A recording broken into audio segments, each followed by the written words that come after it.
You're supposed to earn rest, and the price keeps moving, so you never actually get there, so you never rest. You take a break, and then you spend the whole break doing the math on that break.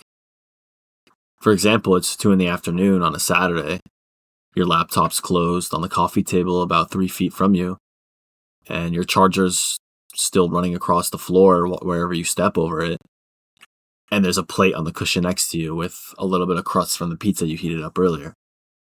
Anybody walking in would say that you're relaxing or resting. And the whole time you're running the numbers with how much daylight's left, with the thing that you told yourself on Wednesday that you'd handle this weekend, what you'd have to start right now for the day to be worth anything. Nothing's happening on that couch except for you checking on yourself over and over. And 8 hours of that wears you out the same way a shift does. You stand up at 9 at night as worn down as you were at 10 in the morning, and now that day's gone too. Rest doesn't work if you're standing over it the whole time. What you actually did with the afternoon was watch yourself do it, so you can figure out which kinds of rest you're allowed to have. At 8 in the evening, there's 2 things you could put on. A sitcom you've seen twice, which is the one you actually want, or a documentary about drop shipping. And you put on the documentary. You're not more interested in the documentary, but it ends up being something that could help you in the future. And knowing something like that is what makes the evening okay to you. It's the same couch, it's the same 2 hours, and you finish a documentary and you feel fine. And if you finish a sitcom, you're going to feel like you owe somebody something. And that somebody's never going to say how much you owe them. The only difference is whether you're holding onto a fact after it's over. And then it's in everything you do. The walk to the end of the pharmacy. So you come back from the 40 minutes with a prescription in your hand. The novel goes back to the library unopened while 2 books about habit systems get renewed twice. Somebody asks you if you thought about selling the blankets you made on Sundays, and you say maybe. And now the yarn by the couch is a business you haven't started yet. You set an alarm for 6:15 in the morning of a vacation because the day costs $400. You're not going to sleep through $400. An hour with nothing attached to it, so it doesn't work. And an hour with a skill bolted onto it does work. So what you're allowed to have is a small unpaid job you handed yourself. You never once let the sitcom be enough on its own. And then you get sick. The last time you actually got a day off, it came with a fever. A Tuesday, 6:40 in the morning. Your throat is like lined with sand. The thermometer's in the drawer with the batteries and the spare keys, 99.8. You text your manager something like, sorry, not feeling great, logging off for the day. And you fall right back asleep at 11, and you don't even argue about it. You watch 4 episodes of your sitcom, and the math in your head doesn't run once at all. And around noon, you take your temperature again. And some part of you is hoping that it still says 99.8. And the couch is worse with a fever. You ache on it. But the fever gives you something that Saturday never had, which is a number somebody else can read off a screen. There's no version of that Tuesday where you got up at 7 and did the list because your body closed that door overnight. And you can't feel bad about not getting up when there wasn't anybody that could have gotten up. Being tired doesn't get you any of that.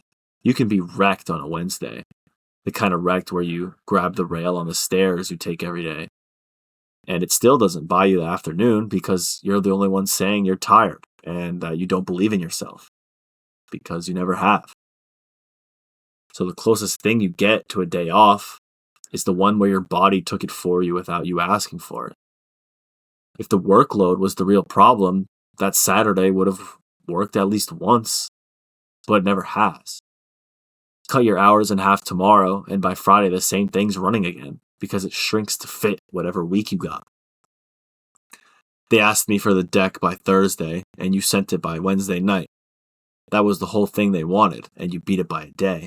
And then at midnight, you went and measured yourself against something else entirely. Ask what enough would have been on that Tuesday, and you don't get a number back. You get a person. The version of you also went to the gym, also cleared the inbox, also put 90 minutes into a side project, also called your aunt about a voicemail she left in June. That's who you're standing next to you when you do the math. The version of you that you want to be, the version of you that you idolize. And you'd never do this with anybody else. A friend says they spent Saturday on the couch, and you don't ask what came of it. You say, oh, good, man. Like, you needed that. And you actually mean it. You believe them the second they say it. So you go looking for whoever's keeping this ledger, and there's nobody home. Your manager didn't know what you did last Saturday. The guy who signs your check spent his Sunday at a hardware store buying the wrong sized bucket. Drove back for the right one and came in Monday without asking what you did with your weekend. You built this thing and you're the only one that works there. And you set the number higher than any boss you would have had has ever asked for. None of it gets written down. The promise is always later, after the degree, after the promotion, after the number in your account looks right, and then you're allowed to stop. This isn't about deserving it. You'd take a raise on Wednesday without blinking. It's the pause you will not let yourself have. So I'm telling you to pick 1 hour this week and put it on the calendar right now. Thursday at 8 p.m.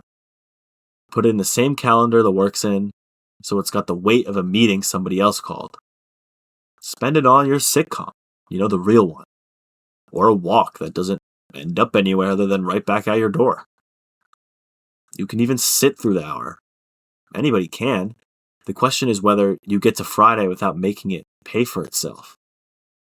And it'll try to pay you back by getting you to tell somebody what you did with it. So don't tell anybody.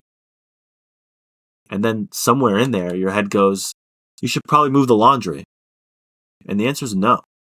And it doesn't need a reason, because you're the only one who's ever going to be asking yourself for 1 hour. The sitcom, the play in the cushion, the laptop closed and back in its bag by the door. Nobody's asking you to do something. You just need to give yourself that time to relax.